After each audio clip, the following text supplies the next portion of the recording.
Hi everyone, my name is Sarah and this is my channel So Sarah Sewed. In today's video I'm going to share with you my plans for the rest of March and probably April. It's already the middle of March, so I thought it's probably best to look ahead through to the end of April for this video because I have quite a busy end of the month coming up. I have my school musical coming up in just a couple of weeks' time, where I have either a rehearsal or a performance every night for about 10 days in a row. And there's probably not going to be all that much sewing being done then. However, after that, I do have school holidays from the Easter weekend for the next 2 weeks. So I'm pretty sure I'll get a fair bit done then. So I will start with my plans. My first makes a part of the challenge that I'm sure you've all heard of. It is the Sew Frugal 23, hosted by Ruan from the Yorkshire Sew Girl and Sam from Frugalissima. And if you're not aware of it, it is a challenge over on Instagram where you're encouraged to find something in your stash and make a free pattern. And it needs to be a garment of some kind. So I this year am going to make pajamas. Something very practical and something that I really need is a set of new pajamas. So it's one of my goals this year anyway, to be working through my stash and looking at what I have and finding uses for them. And I actually have this material that I've had for quite some time. It's a Jocelyn Proust design, and I can't actually remember what it's on. I think it might be a rayon jersey, this one. I'll show it to you. So the colors are all really pretty. It's a very soft and drapey fabric, and I think it's going to be perfect to make a set of short pajamas. I wear short pajamas pretty much all of the year. And so I'm going to make a t-shirt and a shorts combination with this. I'm not sure I'll have exactly enough fabric. I think I've got about 1.5 meters, so it probably won't cover both of the items. So I'll probably dig into some more of my stash and use a remnant that I have. So that is, I think that's another rayon jersey. I can't really remember. This one I bought to make my niece a little dress inspired by the Wiggles. So I used that for the top half and I used black on the bottom.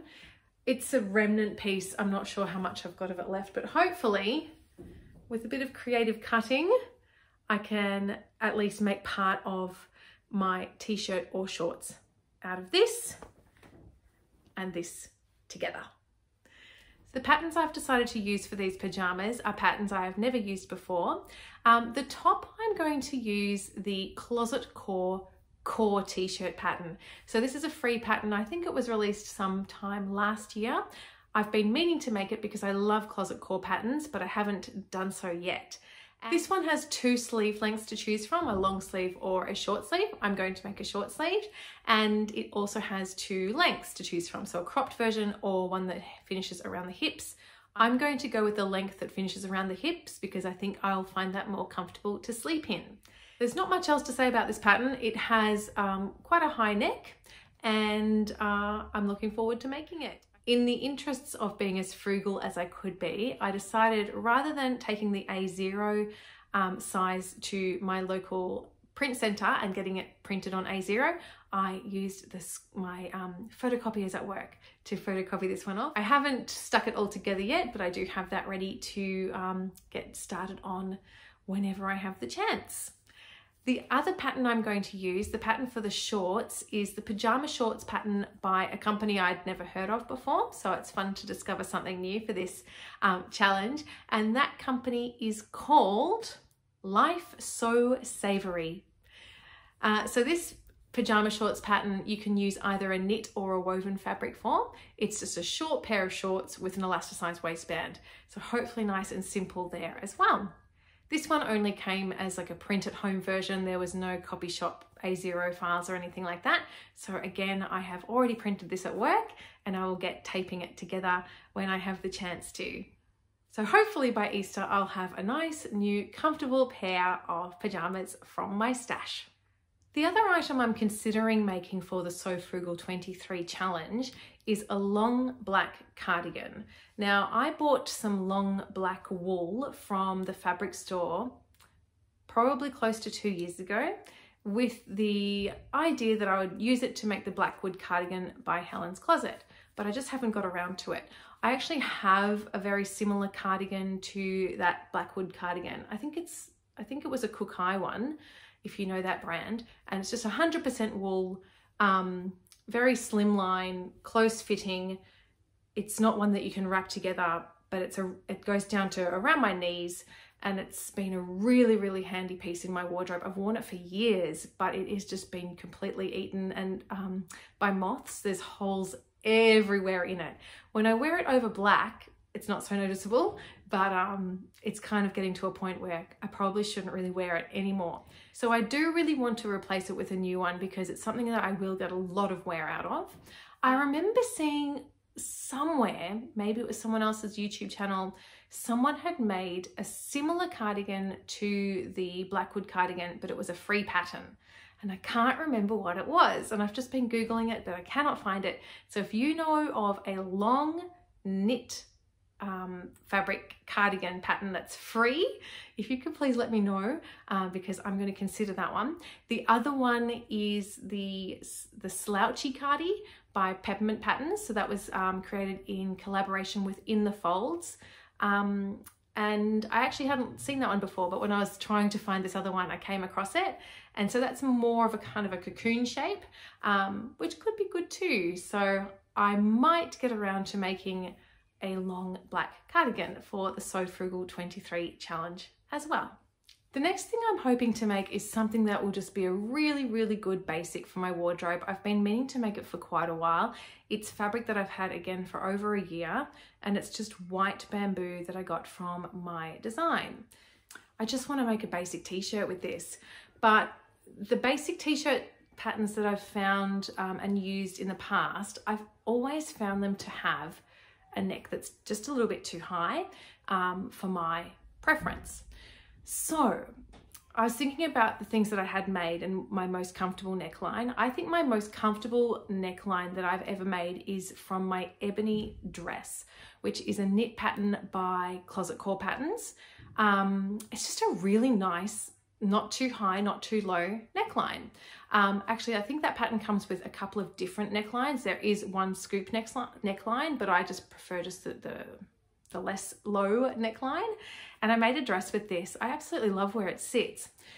And then I thought that what I would do, because I don't want that kind of swing style that the Ebony tee is, but I thought I would then pair that neckline and neckband with a t-shirt that I really like wearing, which is the Floreat tee or the Floreat dress pattern by Nielsen patterns. Now this is a pattern that I have made before and I really like wearing it, but this one, it's a very high neckline.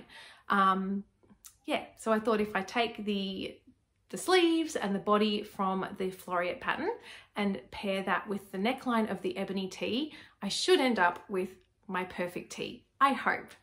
So the Floreat tee pattern is interesting because it has an asymmetrical hem. So the back is straight, but then the front, it comes into like a pointed triangle, which sometimes I just leave out if I want kind of that relaxed look, but it's also enough fabric that you can easily tie it up, make it into a knot or tuck it into your pants or into a belt loop for just a little bit of a different look. So that is what I'm planning to make with this beautiful bamboo.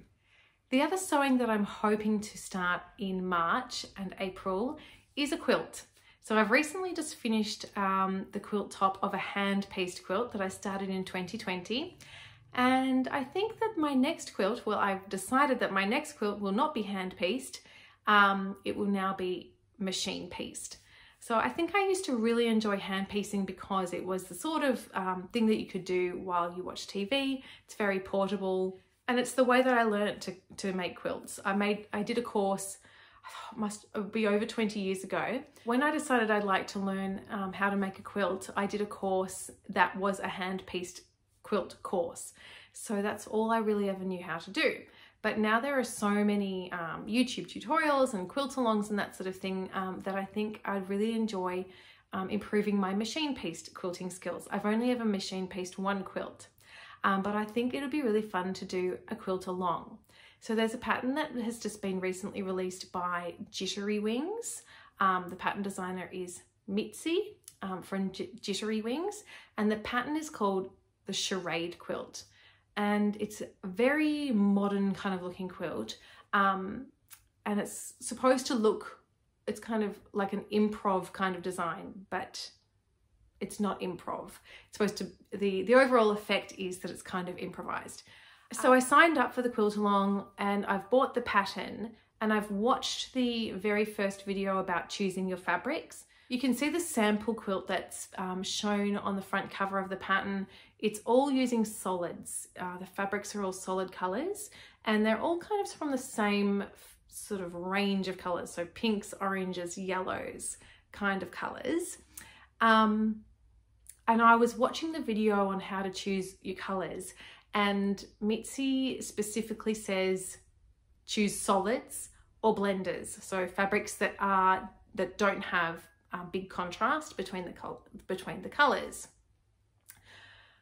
I hadn't watched that before I started putting together my fabric pool, and I've got some absolutely beautiful prints that I really want to use. So as I said before, I'm trying to just use what I have in my stash this year as much as possible. I used to buy a lot of fat quarters, some in sets. So I bought a Tilda fat quarter bundle once that I absolutely love. I've used some of it. I think this one here, this yellow floral is from one of my Tilda fat quarter bundles. I love that one so much. And actually the binding as well was also from a Tilda fat quarter bundle, but most of that bundle I still have left, and I thought, well, it'd be really nice to use it in a quilt. But now I'm wondering whether I should go ahead with this quilt along using my prints, or whether I should use them for a different quilt. So I suppose the upside of using them for the quilt along would be that I really wanted to participate in a quilt along, have that support of other people, get tips along the way, have that encouragement, and keep up with a deadline. But I also don't want to use these fabrics and then be disappointed with the way they turn out. I'm concerned that it might look a little bit too chaotic in the end. I did put a poll on my Instagram when I was thinking about this last week, and the overwhelming majority said go with the prints anyway. But I did have a few strong no's, people who were strongly advising against it. MYPZ actually herself did reply and said that some of them would work, but I might want to choose a few more solids as well. So maybe I'll go with that happy medium. So I'll try and maybe go with most of what I have, but take out the ones that have got really contrasting prints in them. I'll show you what I mean. So I've actually already gone through and added a couple more sort of yellowy fabrics into this bundle. I just love these colors so much. So obviously, you know, that one would work. I think that something like this, once you cut it into a small piece, it might just have too many colors in it, and I think what the idea is that every little piece just reads as one color. So if I cut out, for example, I don't know, a piece here, the eye wouldn't know what color to read it as. So that could be an issue. So that might be one that I need to take out, but I'd probably be able to keep perhaps something like that. I'd probably need to remove that one. That's a Rifle Paper Company design, which I absolutely love as well, also from a fat quarter bundle. So I might have a look at them and just go and take out ones that I think might read as two different colors, but the rest of them I'll try and get to work. I need about, I think it was 18 to 20 fat quarters. So I'll see what I've got, and then I might add a few more solids in. So yeah, my other option is just to use them and make a completely different quilt. I don't know, haven't decided, still deciding. The quilt along starts on Saturday the 25th of March. So I've got about 2 weeks to decide, and that week is cutting. So as long as I've chosen my fabrics by then, I'll be okay if I want to participate. And my final plan is to continue with some knitting. I have been working on a jumper for myself since the end of last year. It's from a kit that I got from a company called MYPZ Official. I always forget where this company is based, but I think it might be Denmark. If it's not, I'll put it on the screen. And the designs, her colors are so bright, they really appealed to me, all the bright colors that she uses, and she often uses beads as well in her designs. So I bought a pattern that is a top-down, I think it was called top-down sweater number 6 or something like that.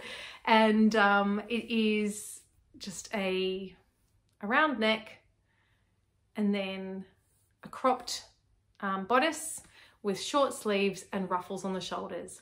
I have had some issues with this pattern. It ended up first time way too short. I've ripped it back. I'm now working on the sleeve, my first sleeve. It's on DPNs at the moment, so it's a little hard to sort of show you. So I'll put in a picture of where I'm at, and I feel pretty motivated to just get this finished at this point. So I don't think it'll take me too much longer. I've got to finish the first sleeve, I've got to do the next sleeve, and then I've got to sew the ruffles, which I don't think will take too long. And then it'll be finished, apart from weaving in the ends. And then I'm also considering adding some more beads. Where they are at the moment is sitting quite high. I was expecting, if it was to be like the picture, to be a bit lower. So I'll see how I like the final effect, and then I might hand sew on some more beads at the end. I haven't decided yet, but yeah, I think I will finish that fairly soon. The other thing I'd really like to start knitting is a cardigan for a baby. I've never knit anything for a baby or a child before, but I participated in the Advent calendar from Rainbows and Sprinkles at the end of last year. And the colorway I chose was the pastel colorway. It was so fun opening my little package every morning of December, and the colors were absolutely gorgeous. I started knitting myself a cowl, and I've got about halfway through, and I've just decided I just don't think I'm going to wear it. The colors, although they're really pretty, they're just too pastel-y, and to me they just say baby too much. So I'm thinking, rather than continuing with that cowl and ending up with something I'm never going to use, it might be better to use the rest of the wool to make something that I can gift to my friend who's having a baby girl in May. So here's the cowl I have been working on. So as you can see, very pastel, very pretty, but I just can't see myself really wearing it. The wool is really soft and lovely. It's a sock weight wool and really nice to work with. So I was enjoying working with it, but just as I kept going, I was just thinking more and more, am I really ever going to wear this? So I still have a lot of colors left. These are the scraps of the colors I've already used. And here we have all the colors I haven't used. Some of these I balled up on my mum's winder, and some of them I tried myself with less success, but I'm sure I'll still be able to use it. The toilet paper roll method did not work so well on that. I've used that method a few times, but for some reason that one didn't really work. Anyway, so those are the colors. I'm not sure what pattern I'll use or how I'll use them, or anything really, apart from the fact that I think that I'm going to use them for a baby cardigan, or at least a few of them for a baby cardigan, instead of making something for myself anymore. So that is my plans, hopefully to get me through the rest of March and April. If you haven't looked into participating in Sew Frugal 23 yourself, I highly recommend it. I did it last year and it was such a nice way to sort of look through the stash that I had and to find a free pattern.